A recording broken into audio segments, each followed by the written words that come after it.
Une maison qui n'a pas de longrine présente des défis majeurs. Voici le pourquoi. Voici les raisons plus détaillées pour lesquelles une maison sans longrine est dangereuse. La première des choses, nous avons ce qu'on appelle instabilité structurelle.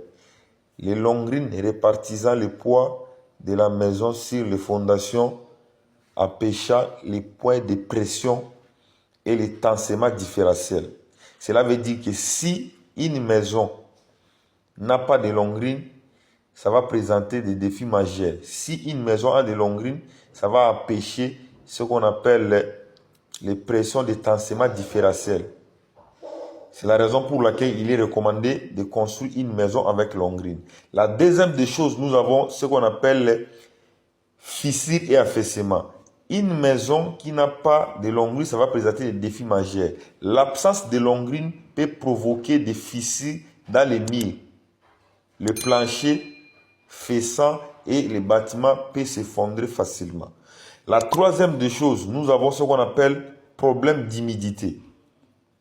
Une maison sans longrine est plus vulnérable aux remontées capillaires et aux problèmes d'humidité. C'est toujours obligé de respecter la réalisation de longrine quand vous voulez construire un bâtiment. J'ai bien dit ici haut, la première des choses, nous avons l'instabilité structurelle, j'ai expliqué ça. La deuxième des choses, nous avons fissure et affaissement, j'ai expliqué. Et la troisième des choses, nous avons le problème d'humidité, j'ai expliqué. La quatrième des choses, nous avons ce qu'on appelle moins de résistance aux intempéries. Un bâtiment sans fondation solide est moins résistant aux forces de vent. Cela veut dire un bâtiment qui n'a pas de longrine peut présenter des défis majeurs parce qu'il y aura le vent, le poussée de terre, il y a beaucoup de choses, ça peut engendrer, ça peut occasionner que les bâtiments puissent s'effondrer. La cinquième des choses, nous avons ce qu'on appelle tensement différentiel. Une maison qui n'a pas de longrine peut présenter des tassements différentiels. Les tassements différentiels, c'est les mouvements de terrain, tels que les tassements différentiels, certaines parties du sol se tensent plus que d'autres, peuvent entraîner des fissures importantes et des déformations sur l'ouvrage. La sixième des choses, nous avons mouvement du sol. Une maison qui n'a pas de longrine peut présenter ce qu'on appelle mouvement du sol. Les terrains argileux en pente ou présentant des cavités sont particulièrement risqués pour les constructions sans longrine. Vous devez savoir qu'il est important de construire votre maison avec longrine. Car une maison qui n'a pas de longrine, ça présente des défis majeurs. C'est la raison pour laquelle il est obligatoire de construire tous les bâtiments avec longrine. Arrêtez de faire des conneries que vous faites sur les réseaux sociaux. Vous voyez quelqu'un, il est en train de construire un ouvrage, il n'a pas de longrine. Il est obligatoire de construire une maison avec longrine. Une maison qui n'a pas de longrine, c'est que c'est une maison à refaire. Je vous dis, c'est moi, expert en génie civil Victor Djumuluka, qui vous explique. En résumé, par là, nous devons dire que les longrines sont essentielles pour assurer la stabilité et la durabilité d'une maison. Leur absence augmente considérablement les risques de problèmes structurels et de dommages liés à l'humidité. C'est la raison pour laquelle vous devez toujours respecter les procédés qu'il vous faut pour pouvoir réaliser votre bâtiment. C'est la raison pour laquelle des fois je vous dis qu'on ne construit pas une maison sous l'imagination, mais on construit une maison avec des étapes réglementées. C'est cette manière qui vous permettra d'aller plus loin. J'ai toujours dit aux gens, il est important de suivre la vidéo du début jusqu'à la fin pour pouvoir comprendre l'intégralité. Parce qu'il y a d'autres gens, ils viennent seulement au début comme ça, ils regardent la vidéo, ils parlent. Mais ils n'arrivent pas à comprendre l'intégralité, l'essentiel qui est dedans sur la vidéo. Parce que chez moi, quand je suis en train de vous expliquer, vous avez la réponse par rapport à ce que nous sommes en train de faire. Si vous regardez le mur à question, vous regardez notre bâtiment, comment est-ce que les techniciens sont en train de faire le malaxage des mortiers là-bas. Vous regardez l'alignement des murs. Si Les bâtiments en question, ça se présente visiblement solide comme ça aux yeux. C'est parce qu'il y a les longrines. Vous voyez en bas là. L'épaisseur des couches de poutre que vous voyez là, comme poutre là, c'est ce qu'on appelle ça longrine.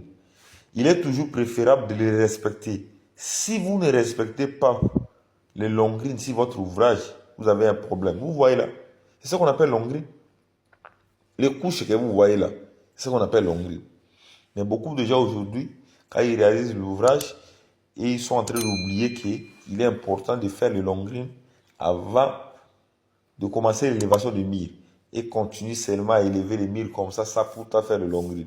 Je vous dis que dès aujourd'hui, arrêtez de construire une maison sans longrine. Vous voyez l'épaisseur des couches de longrine.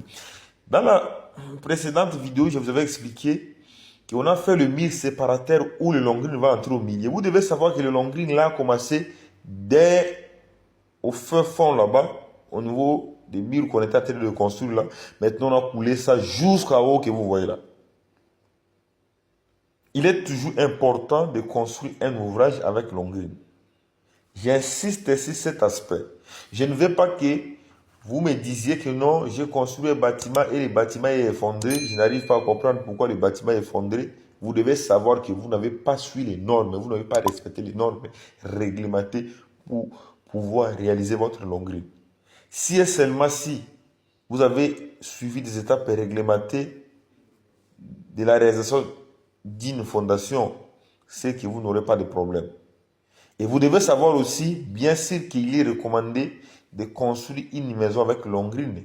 Mais il est important de savoir les étapes qu'il faut pour pouvoir réaliser longrine. On ne réalise pas aussi le longrine sous l'imagination, mais on les réalise en respectant les normes. C'est là où j'avais voulu quand même vous montrer la surface de notre bâtiment d'interface et de vous montrer plutôt concrètement comment est-ce que nous évoluons avec notre projet. Ici, on ne construit pas par des tâtonnements, soit par l'imagination, mais on effectue un travail acharné qui pourra permettre à sorte que quand on montre quelqu'un le travail acharné que nous effectuons ici, qu'il puisse avoir des connaissances exactes, qu'il puisse avoir la maîtrise de ce que nous sommes en train de faire. C'est ça mon souhait. Si tu n'es pas encore abonné sur cette page, abonne-toi, partagez la vidéo, likez, mettez ça dans vos favoris, car ça pourra t'aider et ça va aider tes enfants, même les enfants de tes enfants. C'est très important de respecter les normes réglementées quand vous voulez réaliser un ouvrage de construction. C'est toujours votre expert en génie civil Victor Djunguruka avec la santé toujours surdimensionnée. Merci pour avoir regardé la vidéo du début jusqu'à la fin. Merci pour vos j'aime, merci pour vos likes, merci pour vos partages, car ça me fait énormément plaisir, ça me fait énormément du bien. Tous les commentaires que vous faites, vos soutiens, me fortifient davantage de vous amener encore de contenu plus que ça. Continuez toujours à faire ainsi, ça serait une très bonne chose. N'hésitez pas à t'abonner pour ne pas rater mes actualités, c'est très important.